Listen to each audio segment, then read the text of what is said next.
Everyone, दृष्टि के teaching exam YouTube channel में एक बार फिर से आपका स्वागत है। मैं हूं गीतांजलि शुक्ला। जैसा कि आप सभी जानते हैं, हम यहाँ सीटेट यानी केंद्रीय शिक्षक पात्रता परीक्षा, इसकी प्रीवियस ईयर क्वेश्चंस पर चर्चा कर रहे हैं।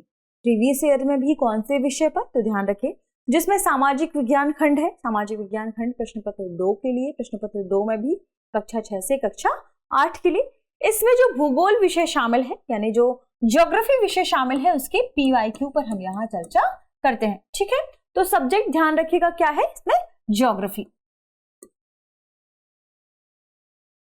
चलिए बिना किसी देरी के शुरू करते हैं आज के हमारे प्रश्नों को और देखते हैं कि प्रीवियस ईयर में कैसे प्रश्न पूछे गए हैं सीटेट की परीक्षा में। ठीक है, पहला प्रश्न, निम्नलिखित आर्थिक गतिविधियों का कार्य वर्गों के साथ सही सुमेलित है। निम्नलिखित में से कौन सी, ध्यान रखिएगा, क्योंकि एक तरफ आपको आर्थिक गतिविधियां दी हुई हैं और दूसरी तरफ उनसे जुड़े हुए कार्य दिए हुए हैं। अब आपको यह बताना है कि ये आर्थिक गतिविधियां क्या निम्नलिखित कार्यों से सही सुमेलित हैं और फिर उसके आधार पर आपको सही विकल्प का चुनाव करना है। ठीक है, आर्थिक गतिविधियों में प्राथमिक क्रियाएं, द्वितीयक क्रियाएं और तृतीयक क्रियाएं शामिल है और इनके सामने क्रमशः A डबल रोटी यानी ब्रेड पकाना और कपड़ा बुनना, B यानी कृषि और मत्स्य, C व्यापार और यातायात लिखा हुआ है। यानी इसमें पहली जो प्राथमिक क्रिया है, जो पहली क्रिया है उसमें है प्राथमिक क्रिया और प्राथमिक क्रिया के सामने जो हमारे पास सुमेलन के रूप में है वह है डबल रोटी, ब्रेड पकाना और कपड़ा बुनना। तो क्या ये बात सही है कि प्राथमिक क्रिया के रूप में डबल रोटी का बनाना या ब्रेड का बनाना और कपड़ा बुनना शामिल है? फिर दूसरा क्या है, द्वितीय क्रियाएं जिसके सामने है कृषि और मत्स्य, और तीसरा है तृतीय क्रियाएं जिसके सामने है व्यापार और यातायात। अब हमारे पास ऑप्शन क्या है, ABCD 4 ऑप्शन है जो क्रमशः केवल 1 और 2, केवल 2 और 3, केवल 3 है। ठीक है, और यह प्रश्न सीटेट 2020 में पूछा गया है। अब इंपॉर्टेंट बात कि हम जिन गतिविधियों या आर्थिक गतिविधियों की बात करते हैं, आर्थिक गतिविधियों को मुख्यतः हमने 3 क्षेत्रों में डिवाइड किया है, 3 क्रियाओं में विभाजित किया है। हालांकि अब चौथी क्रिया के बारे में भी चर्चा की जाने लगी है जिसमें अनुसंधान, इनोवेशन जैसी चीजें शामिल हो जाती हैं। ठीक है, यदि हम बात करें प्राथमिक क्रिया की कि आर्थिक गतिविधियों में प्राथमिक क्रिया क्या है, तो जो कृषि से संबंधित कार्य है, चाहे वह कृषि हो, फूलों फलों सब्जियों का उगाना हो, इनसे संबंधित जो प्रोडक्शन है, उत्पादन है, मत्स्य पालन है, पशुपालन है, ये सभी कृषि से जुड़ी हुई जो प्राथमिक क्रियाएं हैं उसके भीतर शामिल हो जाती हैं। यानी प्राथमिक क्रिया में क्या क्या शामिल है, कृषि, मत्स्य पालन और पशुपालन, और कृषि के भीतर संलग्न सभी चीजें जो भी हैं वे किस में शामिल है, प्राथमिक क्रिया में। यानी प्राथमिक क्रिया के सामने क्या है, डबल रोटी पकाना और कपड़ा बुनना, तो यहां पर ये सुमेलन क्या हो जाएगा, गलत हो जाएगा। द्वितीय क्रिया क्या है, द्वितीय क्रियाओं का मतलब है जो आपको प्राथमिक क्षेत्र से जो प्रोडक्शन प्राप्त हुआ, जो उत्पादन प्राप्त हुआ, अब उसका क्या विनिर्माण करना, उसको प्रसंस्कृत करना। तो ध्यान रखिएगा, प्राथमिक क्रियाओं के बाद जो हमें प्रोडक्ट प्राप्त होता है उस प्रोडक्ट को प्रसंस्कृत करना द्वितीय क्रिया के अंतर्गत शामिल हो जाता है। तो जो विनिर्माण से संबंधित चीजें हैं, डबल रोटी के निर्माण से संबंधित चीजें हैं, ये किस में आ जाती हैं, कपड़े बुनने से संबंधित चीजें हैं, ये द्वितीय क्रियाओं में शामिल हो जाती हैं। और द्वितीय क्रियाओं के सामने क्या लिखा हुआ है, कृषि और मत्स्य, तो यहाँ पर यह भी सुमेलन गलत हो जाएगा। क्यों? क्योंकि प्राथमिक क्रिया का मतलब है कि कृषि से जुड़ी हुई और द्वितीय क्रियाओं का मतलब है कि डबल रोटी पकाना और कपड़ा बुनना। अब बात करते हैं तृतीय क्रियाओं की। तृतीय क्रियाओं का मतलब है सेवा क्षेत्र से, यानी इन दोनों ही जो प्राथमिक और द्वितीय क्रियाएं हैं इनको कहां किस तरीके से कहां मार्केट में कैसे पहुंचाना है। तो जब सेवा क्षेत्र का इसमें इन्वॉल्वमेंट होता है तो सेवा क्षेत्र को ही तृतीय क्रियाओं के रूप में देखा जाता है, जिसमें यातायात भी शामिल हो जाता है। तो ध्यान रखिए, जो तृतीय क्रियाएं हैं उसके भीतर व्यापार और यातायात शामिल होता है। यहाँ इसके सामने तृतीय क्रियाओं के सामने व्यापार और यातायात लिखा हुआ है, यानी यह सुमेलन यहाँ पर क्या है, सही है। इस तरीके से इस प्रश्न के सही जवाब की बात करें तो ऑप्शन डी केवल 3 इस प्रश्न का सही जवाब होगा। ठीक है, ऑप्शन डी। चलिए आगे बढ़ते हैं और अगले प्रश्न को देखते हैं। अगला प्रश्न है, विशेष रूप से निर्मित टैंकों और तालाबों में मछली का प्रजनन कहलाता है। हमारे पास ऑप्शन है विटिकल्चर, हॉर्टिकल्चर, पिसिकल्चर या सेरिकल्चर। यह प्रश्न भी सीटेट 2020 में पूछा गया था। ठीक है, यानी ध्यान रखें कि जो कृषि से संबंधित जितनी भी एक्टिविटीज हैं इन्हें किन किन नामों से जाना जाता है और इनके भीतर कौन सी एक्टिविटीज शामिल होती हैं, ये आपको पता होना चाहिए। जैसे हम बात करते हैं एग्रीकल्चर की। ठीक है, एग्रीकल्चर दरअसल लैटिन भाषा के शब्द एगर और कल्चर से मिलकर बना है। हालांकि इसमें जो चीजें शामिल होती हैं वो कृषि की एक्टिविटी शामिल की जाती हैं, कृषि से संबंधित जो उत्पादन है वे शामिल किए जाते हैं। अब बात करते हैं कि एग्रीकल्चर के साथ साथ और कौन से इस तरीके के कल्चर हैं जो विद्यमान है और कौन कौन सी एक्टिविटीज है जो विद्यमान है। ठीक है, तो देखिए हमारे पास जो प्रश्न में पूछा गया है उसमें प्रश्न में क्या लिखा हुआ है कि विशेष रूप से निर्मित टैंकों और तालाबों में मछली का प्रजनन जो कहलाता है उसे हम क्या कहते हैं। तो ध्यान रखिएगा, जब हम विशेष तरीके से तालाबों का निर्माण करते हैं, टैंकों का निर्माण करते हैं और फिर हम उसमें मत्स्य पालन करते हैं, तो यह जो प्रोसेस है उसे पिसीकल्चर कहा जाता है। उसे क्या कहा जाता है? पिसीकल्चर। ठीक है, ध्यान रखिएगा। यानी इस प्रश्न की यदि हम सही जवाब की बात करें तो इस प्रश्न का सही जवाब होगा ऑप्शन सी, पिसीकल्चर। यह ठीक। अब यहां पर इंपॉर्टेंट ये भी हो जाता है कि और भी हमारे पास जो ऑप्शन है उनमें से सही जवाब क्या है। तो देखिए एक है हमारे पास, ध्यान रखिएगा, हॉर्टिकल्चर। हॉर्टिकल्चर का मतलब है आप उद्यान के रूप में जो कृषि कर रहे हो, यानी उद्यानिकी या उद्यान से जुड़ी हुई कृषि। ठीक है, उद्यान से जुड़ी हुई कृषि या उद्यान कृषि। अब इसमें क्या किया जाता है, इसमें बागान आदि बनाकर वाणिज्यिक उपयोग के लिए फूलों, फलों और सब्जियों का प्रोडक्शन किया जाता है, इनका उत्पादन किया जाता है। तो ध्यान रखिएगा, इस कृषि में या हॉर्टिकल्चर में क्या शामिल है, इसमें हम वाणिज्यिक उपयोग के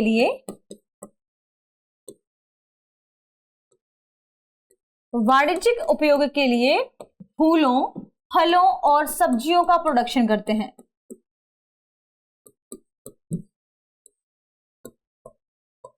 और सब्जियों का प्रोडक्शन करते हैं। ठीक है, इनको क्या किया जाता है, उगाया जाता है। ये आपको क्या रखना है, ध्यान रखना है। ठीक, अब हम बात करते हैं हमारे अगले ऑप्शन सेरीकल्चर के बारे में कि आखिर सेरीकल्चर क्या होता है, क्योंकि सेरीकल्चर भी क्या है, इंपॉर्टेंट है। ठीक, सेरीकल्चर का मतलब होता है, ध्यान रखें, जब हम रेशम के कीड़ों का वाणिज्यिक उत्पादन करते हैं और रेशम के कीड़ों की वाणिज्यिक उत्पादन के बाद रेशम का प्रोडक्शन होता है। यह जो प्रोसेस है या कृषि की यह जो प्रक्रिया है सेरीकल्चर, वह क्या कहलाती है, रेशम के उत्पादन से जुड़ी है ये। और रेशम के उत्पादन के लिए हम क्या करते हैं, रेशम के कीटों का वाणिज्यिक उत्पादन करते हैं और इस प्रकार की कृषि को सेरीकल्चर कहा जाता है। ठीक, अब है विटिकल्चर। क्या है विटिकल्चर के लिए ध्यान रखें, विटिकल्चर को द्राक्षा कृषि के नाम से भी जाना जाता है। ठीक है, और इसके भीतर अंगूर की खेती की जाती है। किसकी?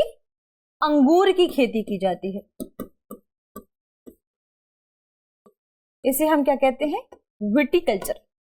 ठीक, इस तरीके से यदि मछलियों और तालाबों के प्रोडक्शन, विशेष प्रकार के टैंकों और तालाबों में मछलियों के प्रोडक्शन की बात की जाए तो इस प्रकार के कल्चर को या कृषि से संबंधित इस प्रकार की एक्टिविटी को क्या कहा जाता है, आपको ध्यान रखना है, पिसीकल्चर कहा जाता है। ठीक है, ऑप्शन सी इससे जुड़ा इस प्रश्न का सही जवाब है।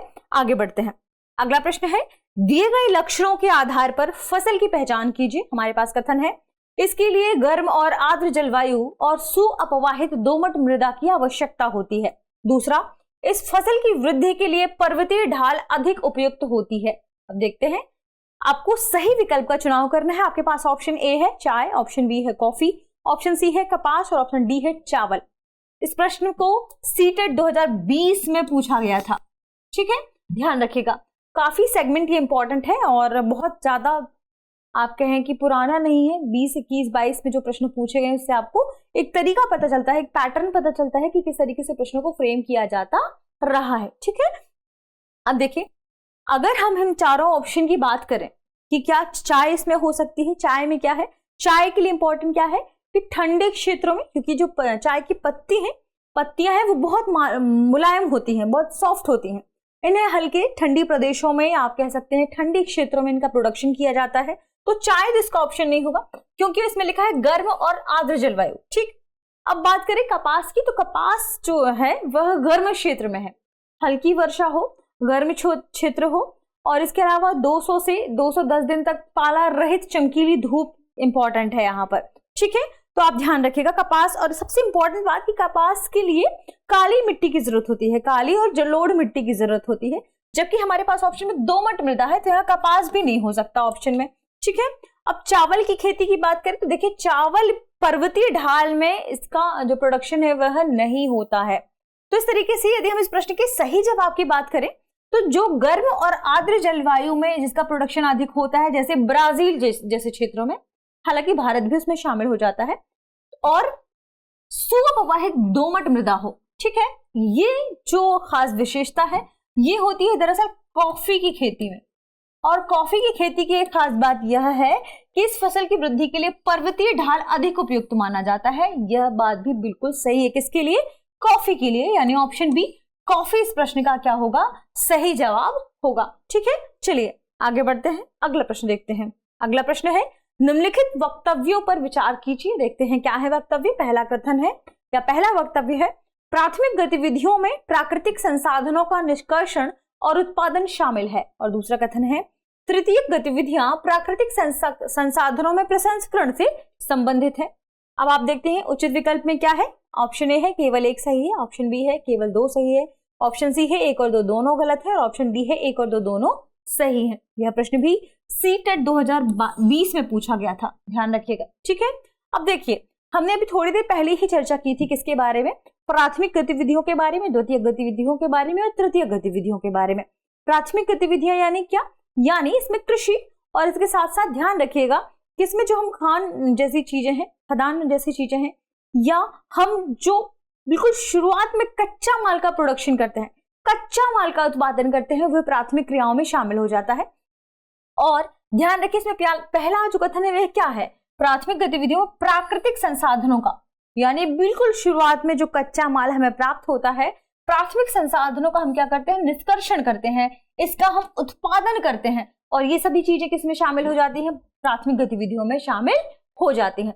तो पहला कथन क्या है यहाँ? सही। दूसरा कथन क्या है कि तृतीयक गतिविधियां प्राकृतिक संसाधनों में प्रसंस्करण से संबंधित है। यहाँ पे यह कथन गलत हो जाएगा, क्योंकि प्राथमिक जो संसाधन हमें प्राप्त होते हैं, कच्चा माल जो हमें प्राप्त होता है, मान लीजिए कि हमें इस्पात प्राप्त हुआ, तो इस्पात का जब हमें विनिर्माण क्षेत्र में हम इसका विनिर्माण करेंगे तो ये द्वितीयक एक्टिविटी में शामिल होता है, ना कि तृतीयक में। तृतीयक एक्टिविटी में क्या शामिल हो जाता है? परिवहन, यातायात और व्यापार, ये सारी चीजें तृतीयक एक्टिविटी में शामिल होती हैं। यानी जो सेवा क्षेत्र है, सेवा सेक्टर है, वह क्या है? सर्विस सेक्टर है, वह तृतीयक गतिविधि में शामिल होगा। इसमें क्या लिखा हुआ है? तृतीयक गतिविधियां प्राकृतिक संसाधनों प्रसंस्करण से जुड़ी है। यह कथन गलत है, क्योंकि प्राथमिक संसाधनों में जो प्रसंस्करण की प्रोसेस है वह द्वितीयक क्रियाओं में, उद्योग वाले क्षेत्र में, विनिर्माण वाले क्षेत्र में होती है। ठीक है, तो यहाँ दूसरा कथन गलत हो जाएगा, पहला कथन सही है। इस तरीके से इस प्रश्न के सही जवाब की बात करें तो ऑप्शन ए केवल एक सही है, यह इस प्रश्न का क्या होगा? सही जवाब होगा। ठीक है, आगे बढ़ते हैं। अगला प्रश्न है स्थानांतरित कृषि और चलवासी पशुचारण निम्नलिखित में से किसके उदाहरण है? हमारे पास ऑप्शन है गहन निर्वाह कृषि के, आदिम निर्वाह कृषि के, मिश्रित कृषि के या वाणिज्य कृषि के। यह प्रश्न भी सीटेट 2020 में पूछा गया था। अब देखिए प्रश्न में क्या पूछा जा रहा है। प्रश्न में पूछा गया है स्थानांतरित कृषि और चलवासी पशुचारण। अभी हमने पिछली वाली जो वीडियोस इसके बारे में तैयार की थी, इसमें हमने इसके बारे में डिटेल से पढ़ा था कि जो कृषि है, कृषि एक तो क्या है? प्राथमिक क्रिया है। प्राथमिक क्रियाओं में भी क्या? तो ध्यान रखिए इसमें हम फसलों, फलों, फूलों, सब्जियों, मत्स्य पालन, पशुपालन, ये सारी एक्टिविटी जो शामिल है कृषि के भीतर आ जाती हैं। जो कृषि है वह दो प्रकार से की जाती है, एक तो गहन कृषि या आप कह सकते हैं निर्वाह कृषि, निर्वाह कृषि, और दूसरी है वाणिज्य कृषि। निर्वाह कृषि यानी क्या? जो आप अपनी आवश्यकताओं की पूर्ति के लिए करें, यानी एक खास जनसंख्या, एक खास क्षेत्र है या एक पूरी परिवार को ले, तो जब ये अपने निर्वाह के लिए या केवल अपनी आवश्यकताओं की पूर्ति के लिए कृषि करते हैं, कम संसाधनों के साथ, अधिक श्रम के साथ, अपनी श्रम से अपनी पूंजी लगाकर, तो इस प्रकार की कृषि को निर्वाह कृषि कहा जाता है। इसमें इतना अधिक प्रोडक्शन नहीं होता कि उनका व्यापार किया जा सके या उस उत्पादन को बाजार में बेचा जा सके। लेकिन जब ऐसी कृषि की जाती है जहां पर प्रोडक्शन इतना अधिक होता है कि उसे बाजार में बेचने के उद्देश्य से शुरू किया जाता है, या ऐसी कृषि एक्टिविटीज जिनमें प्रोडक्शन या उत्पादन चाहे फलों का हो, फूलों का है, सब्जियों का है, किसी का भी है, इनका प्रोडक्शन जब इस तरीके से किया जाता है, इस लेवल पर किया जाता है कि इसका बाजार में क्या हो, इसका विक्रय किया जा सके, वाणिज्य से प्राप्त किया जा सके, धन लाभ प्राप्त किया जा सके, तो इस प्रकार की कृषि को वाणिज्य कृषि कहा जाता है। ठीक है, और निर्वाह कृषि में हमने क्या, केवल आवश्यकताओं की पूर्ति के लिए। निर्वाह कृषि दरअसल दो प्रकार से होती है। एक तो कि आप गहन रूप से केवल किस चीज पर फोकस्ड कर रहे हो, अभी केवल अपनी आवश्यकताओं की पूर्ति के लिए, उसे हम गहन निर्वाह कृषि कहते हैं। कम पूंजी में, कम क्षेत्र में, अधिक श्रम के साथ जो की जाती है उसे हम गहन निर्वाह कृषि कहते हैं। अधिक जनसंख्या वाला जो क्षेत्र होता है वहां पर गहन निर्वाह कृषि की जाती है। ठीक है, ध्यान रखिएगा। अब बात करते हैं दूसरा प्रकार क्या है निर्वाह कृषि का, इसे हम कहते हैं आदिम निर्वाह कृषि। आदिम निर्वाह कृषि या इसे हम कहते हैं पुरातन निर्वाह कृषि। ध्यान रखिएगा, पुरातन यानी बहुत प्राचीन समय से जो चला आ रहा है। तो जो आदिम या पुरातन निर्वाह कृषि है, इस कृषि में क्या किया जाता है, इसमें कौन सी एक्टिविटी शामिल होती है, तो इसके भीतर दो प्रकार की कृषि हैं। एक तो स्थानांतरित कृषि, स्थानांतरण कृषि या स्थानांतरित कृषि भी आपको लिखा हुआ मिलेगा, और दूसरा है इसमें चलवासी पशुचारण। तो ध्यान रखें, जो स्थानांतरित कृषि है, जो चलवासी पशुचारण है, ये किसमें शामिल हो जाते हैं, आदिम निर्वाह कृषि में। आदिम निर्वाह कृषि का मतलब यह कि या कहें स्थानांतरित, चूंकि इसके भीतर क्या है, स्थानांतरित कृषि भी है, चलवासी पशुचारण भी है। स्थानांतरित कृषि में एक खास समूह, एक खास क्षेत्र में जंगलों को हटाकर या पेड़ पौधों को हटाकर वहां पर उन्हें जलाकर फिर वहां खेती करती है, कुछ सालों तक वहां रहती है जब तक वो मृदा उपजाऊ होती है। ध्यान रखिएगा। और फिर उसके बाद उस क्षेत्र को छोड़कर फिर यही एक्टिविटी वो दूसरे क्षेत्र में करती है, वहां पर भी वन को हटाती है, वहां पर भी वन के जो भी फूट बचते हैं, जो भी क्षेत्र बचते हैं, अवशेष बचते हैं, उन्हें जला देती है, फिर वहां कृषि करती है और यह प्रोसेस आगे लगातार करती रहती है। ठीक है, अब यहाँ ध्यान देने वाली बात यह है, या आपको ध्यान रखना है कि जो झूमिंग कृषि है, या इसे स्थानांतरित कृषि के नाम से ही जानते हैं, इसे कहीं कहीं झूमिंग कृषि भी कहा जाता है। ठीक है, तो जो स्थानांतरित कृषि है ये किस क्षेत्र में होगी, ये उस क्षेत्र में होगी जो उष्णकटिबंधीय क्षेत्र होगा, ये उस क्षेत्र में होगी जहां पर वर्षा अधिक होगी, यह उस क्षेत्र में होगी जहां पर जंगलों का पुनर्निर्माण, या आप कह सकते हैं कि जो वृक्ष है, या आप कह सकते हैं कि जो वनस्पति है वह लगातार क्या हो रही होगी, जल्दी जल्दी उपज होगी उसकी। तो जिस क्षेत्र में वनस्पति जल्दी जीवित हो सकती है, या वनस्पति का जो चक्र है वह बहुत तेजी से आगे बढ़ता है, वनस्पति के पुनर्जीवन का, तो वहां पर झूमिंग कृषि आसानी से की जा सकती है। अब चलवासी पशुचारण क्या है, तो चलवासी पशुचारण का मतलब है कि वह क्षेत्र, जैसे हम भारत में राजस्थान की बात करें, जम्मू कश्मीर की बात करें, तो ये वे रीजन है जहां पर लोग अपने पशुओं को मौसम के हिसाब से एक स्थान से दूसरे स्थान पर स्थानांतरित करते हैं। किसके लिए, पानी और चारे की आवश्यकता को देखते हुए। तो ध्यान रखिएगा कि मौसम की अवस्थाओं, जो अवस्थिति होती है, मौसम किस प्रकार से है, उसकी अवस्थिति के अनुसार, मौसम के अनुसार चलवासी पशुचारण किया जाता है। तो पानी और चारे की आवश्यकता के लिए अपने पशुओं के साथ लोगों का एक स्थान से दूसरे स्थान तक मूवमेंट, लेकिन एक निश्चित दिशा में, कि उन्हें पता होता है कि कहाँ जाना है और फिर वापस से कैसे आना है। तो इस प्रकार के प्रोसेस को क्या कहा जाता है, चलवासी पशुचारण कहा जाता है। तो ये जो दोनों चीजें हैं, स्थानांतरित कृषि और जो चलवासी पशुचारण है, ये बहुत पुरानी प्रोसेस है, पुरातन पद्धतियां हैं कृषि की, ये आदिम पद्धतियां हैं कृषि की। इसलिए स्थानांतरित कृषि को और चलवासी पशुचारण को किसके भीतर रखा जाता है, ध्यान रखिएगा, आदिम निर्वाह कृषि के भीतर इन्हें रखा जाता है। ऑप्शन बी के भीतर इस प्रश्न का सही जवाब है। ठीक है, तो आदिम निर्वाह कृषि में क्या क्या शामिल हो जाती है, स्थानांतरित कृषि और चलवासी पशुचारण। ठीक है, और ये किसके भीतर शामिल है, ये दोनों शामिल है किसमें, आपको ध्यान रखना है कृषि के अंतर्गत। कौन सी कृषि, तो ये भी आपको ध्यान रखना है, निर्वाह कृषि। निर्वाह कृषि, और निर्वाह कृषि में ही जो आदिम निर्वाह कृषि है उसमें ये दोनों एक्टिविटी शामिल हो जाती है। ठीक है, तो इस तरीके से इस प्रश्न के सही जवाब की बात करें, ऑप्शन बी इस प्रश्न का क्या होगा, सही जवाब होगा। ठीक, तो इस तरीके से हमने कुछ तथ्यों को समझने की कोशिश की जो आपके आने वाले सीटेट के एग्जाम के लिए लाभकारी होंगे, और आप प्रश्नों को डील कर पाने में, प्रश्नों को समझने में आपको इससे आसानी होगी। इसलिए हम प्रश्नों के साथ साथ कुछ तथ्यों को भी यहाँ डिस्कस कर लेते हैं, ताकि आप प्रश्नों को अच्छे से, आसानी से समझ पाए, हल कर पाए, और जब भी आप प्रश्न पत्र देने जाएं, आप जब भी प्रश्न या पेपर देने जाएं, तो आपको आसानी हो उन प्रश्नों को समझने में। ठीक है, मिलते हैं हमारी अगली वीडियो के साथ, तब तक आप पढ़ते रहें, रिवीजन करते रहें। शुक्रिया।